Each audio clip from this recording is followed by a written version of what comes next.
Okay, so in this video, we're going to do the reading for today. I'm going to read the story that goes before the story we learn to help you understand a little bit more about the comprehension that we're learning. So we're learning about making generalizations. A generalization is kind of like saying everyone does this. Okay, so a generalization about boys would be all boys love sports. Well, not all boys love sports, but most boys love sports. Generalization for girls would be all girls play with dolls. Well, not all girls play with dolls, but most girls play with dolls. A generalization for dogs would be all dogs hate cats. Well, not all dogs hate cats, but that is kind of the rule. The generalization, what people think when they think of dogs, is that they don't like cats, right? So this story that we're going to read this week, Brothers and Sisters, is about generalizations about family and what family is like and what it's like to have siblings. So I'm going to read a story called Only Emily, and it's by Joan Strauss, and it deals with making generalizations. So here we go. Emily, what would you like for your birthday? Mom and Dad asked. A baby doll, yelled her sister Jill. Roller skates, cried her sister Beth. A puppy dog, shouted her brother Sam. A day, Emily said to Mom and Dad. A day for only me to be with you. She loved her brothers and sisters dearly, but sometimes she wanted Mom and Dad to herself. So let's stop here. And it's based on Emily's request, what you know about birthdays. What can you say about how people like to feel on their birthdays? What's that generalization? People like to feel special, don't they? They like to feel like they're the only one in the world having a birthday that day. And we know that's not true, but that's how they like to feel. Okay. We can do that on Saturday, Mom and Dad said. Saturday morning, Jill and Beth and Sam sang happy birthday to wake up Emily. You're the birthday girl today, they said. When Emily came to breakfast, they had already eaten. Only Emily ate breakfast with Mom and Dad.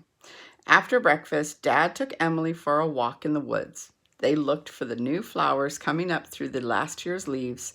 They listened for the bird songs. They crossed a stream on stepping stones. Only Emily and Dad. Mom took Emily out for lunch. They sat at a little table just for the two of them, only Emily and Mom. There was a vase of flowers on the table and green and white napkins. Emily ordered her lunch from the waitress. It's my birthday, Emily told her. When the waitress brought Emily's sandwich, there was a pink candle stuck in it. After lunch, Emily and Mom went shopping for Emily's birthday party. They bought a tablecloth and napkins, and they said, Happy birthday. They bought balloons and prizes and a game of pin the tail on the donkey. Jill, Beth, Sam, and Emily's friends came to her party. They brought presents. There was a birthday cake with candles. Only Emily's name was written on the cake. Emily blew out the candles and made a wish, and then everyone had a piece of cake. What did you wish? Asked the children. It's a secret, said Emily. If I tell, the wish won't come true. At bedtime, Dad read a story only to Emily. Then he and Mom sat only on Emily's bed. They talked about Emily's nice day. Jill and Beth and Sam came in to say goodnight to the birthday girl. Will you tell us what your wish is now? Jill asked. I wish that my birthday would be the best day ever, Emily said. Was it? Asked Beth. Yes, Emily snuggled happily under the covers. The next morning, when Emily got up, she was no longer the birthday girl. She was only Emily, with two sisters, a brother, a mom, and a dad. And that was exactly who Emily wanted to be. So how does Emily's father make her feel special? That's right, they go on a walk in the woods, just the two of them, and look for things. And how does Emily's mom make Emily feel special on her day? That's right, they go to lunch. Have you ever been to lunch alone with your mom or on a walk alone with your dad if you have brothers and sisters? It's kind of hard. I know it was hard for me to do those kinds of things with my parents because there was four of us. And it's kind of hard when you've got little kids to make that time for just one child.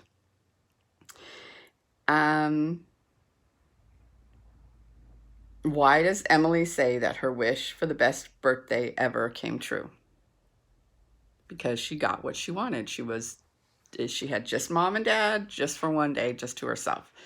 They only looked at her. Okay, so then we have, so those are generalizations, right? That people celebrate their birthday, they're happy on their birthday, they want to feel special on their birthday. The other generalizations are that when you have brothers and sisters, it's really hard to have time with just your parents, right? That's kind of hard to do. Okay, so we have some high frequency words, and you have the worksheet to fill it out. Our high frequency words are, let's see if I can do this. Erase that. High frequency words are trouble,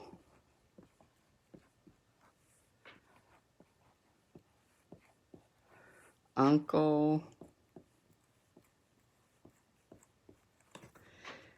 and middle. Sorry. Trouble, uncle, middle. And so trouble can be something you get into that you aren't real happy about, right? Or when you have a problem. Uncle is your mom or dad's brother. That is your uncle. And middle is in between a beginning and an end, right?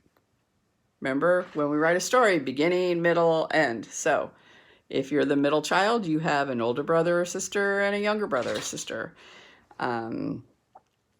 So that's middle. So you're going to fill in the sentences, and then you're going to complete page 70. Then another thing we're doing today is our vocabulary. I know this is really different, isn't it? But we have about 7 weeks of school left, so we need to try to get things in. Okay, so turn to page 124 if you can, or you can stop this and turn to page 124. So, being a brother or sister. What happens when a newborn baby enters a family? Well, look, newborn is red, so that's one of your vocabulary words. Excuse me, that's one of your vocabulary words. Newborn means just born, right? In some families, a teenage brother or sister may help grown-ups take care of younger children. So teenage is another red word, and so is grown-ups. Teenage is one of our vocabulary words. Grown-ups is not one of our vocabulary words. So teenage is that age when you are between 12 and 19, or 12 and 20. So anything that has a teen in the number, 13, 14, 15, 16, 17, 18, 19, you are a teenager. So you're not quite an adult, but you're not quite a kid either.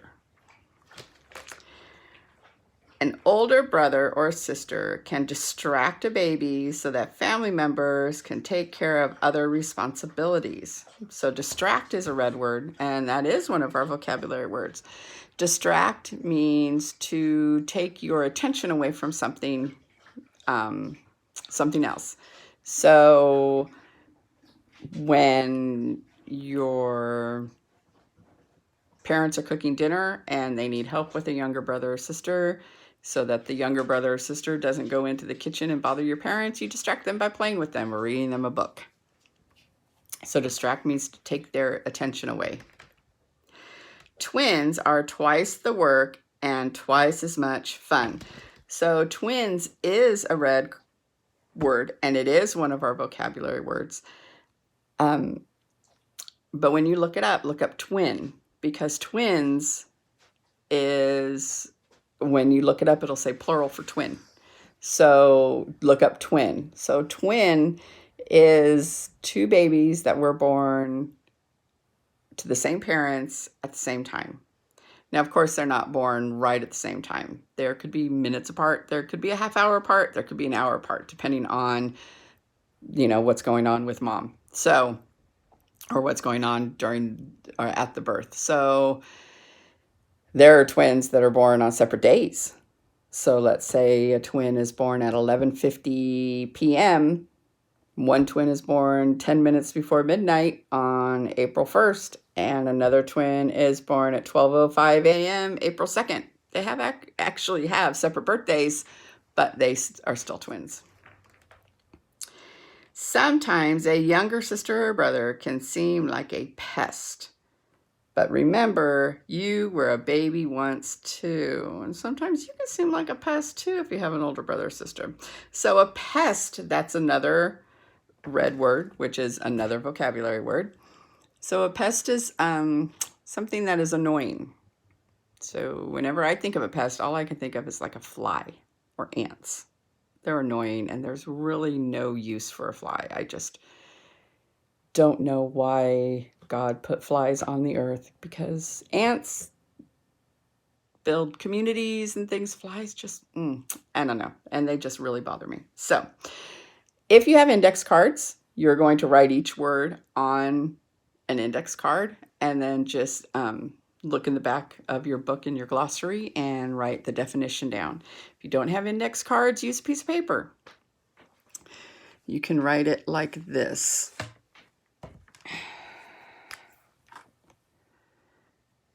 You can write on your paper, newborn, like that, and then the definition.